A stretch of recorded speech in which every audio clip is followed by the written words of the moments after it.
Hey guys, back to my channel. দেখো, আমি half বৃষ্টিতে ভিজে বসে আছি, স্নান করতে যাব। আর এখানে দেখো মোরগগুলো জল খাচ্ছে। দেখো দেখো এখানের পরিবেশটা তোমাদের দেখাই।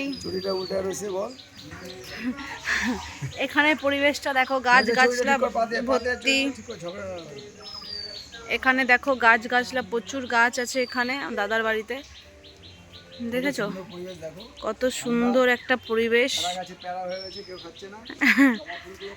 দেখো জবা ফুলগুলো শুধু একটু দেখো, কত সুন্দর জবা ফুল। আমরা ওখানে জবা ফুল পাই না পুজো দেওয়ার জন্য, মানে অ্যাকচুয়ালি বলছে মানে কোনো ফুলই পাই না, ম্যাক্সিমাম কিনে আমাদের পুজো দিতে হয়। আর এখানে দেখো গাছে ভর্তি ফুল ফুটে থাকে, বাট লোক নেই নেওয়ার।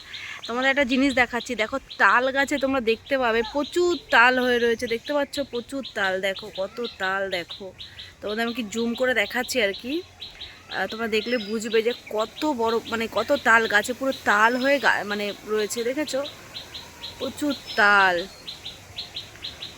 তো সত্যি কথা বলতে আমার তো ইচ্ছে করছে তালগুলো আমি পেরে নিয়ে আসি, বাট তালগুলো পারা যাবে না। এই কারণে হচ্ছে যে আমাদের নিয়ম আছে যে আমরা ওই শ্রাবণ মাসে তাল খেলে কি 7 তাল না কি এরকম একটা কিছু হয়, খেতে হয়। তো আমরা শ্রাবণ মাসে তাল খায় না মা বাড়িতে, তো তার জন্য তাল নিতেও পারবো না। দেখেও দেখো প্রচুর তাল গাছে হয়ে রয়েছে, তবু কিছু করার নেই, নেওয়া যাবে না। যদি এটা শ্রাবণ মাস না হয় ভাদ্র মাস হতো, এই গাছের যত তাল ছিল মনে হচ্ছে যে আমি নিয়ে নিতাম। বাট যেহেতু আমার তালের বড়া খুব ফেভারিট, আর খুব ফেভারিট একটা, মানে আমার খুব ভালো লাগে খেতে, বাট কিছু করার নেই। কারণ তালের বড়া তো আর নিতে পারবো না, মানে তাল তো আর নিতে পারবো না, তাই বড়ার কথা ছেড়েই দাও। দেখো এখানে প্রচুর গাছ, বাঁশ গাছ। দেখো আমার তো ভীষণ ভালো লাগে আমার দাদার বাড়ি। আর এটা হচ্ছে একটা মুরগির ঘর, এখানে হচ্ছে মুরগি থাকে, দেশি মুরগি। ও তোমাদেরকে দেখালাম প্রথমেই মুরগিগুলোকে, এই যে দেখো, এই যে এরাই থাকে এই ঘরটাতে।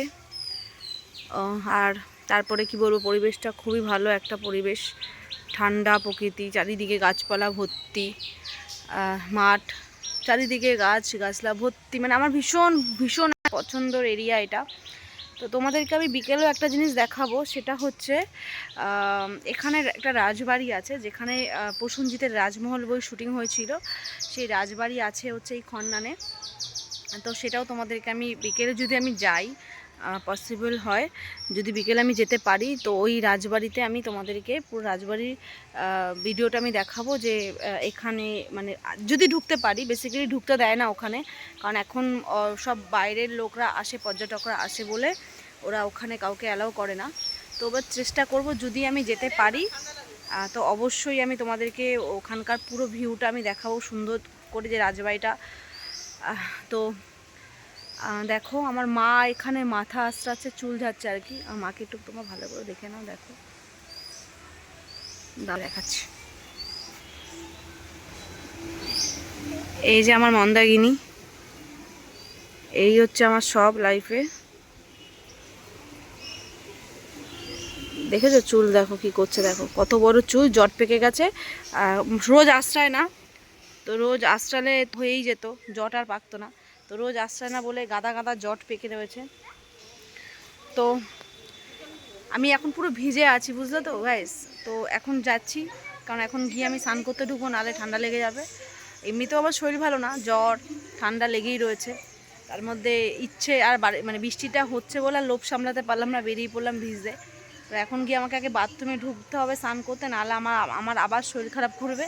তো আমি আগে স্নানটা করে নিই, পরে তোমাদেরকে দেখাবো যে আমি কি করছি আর ঘরে কি হচ্ছে। চলো পরে দেখাবো, বাই।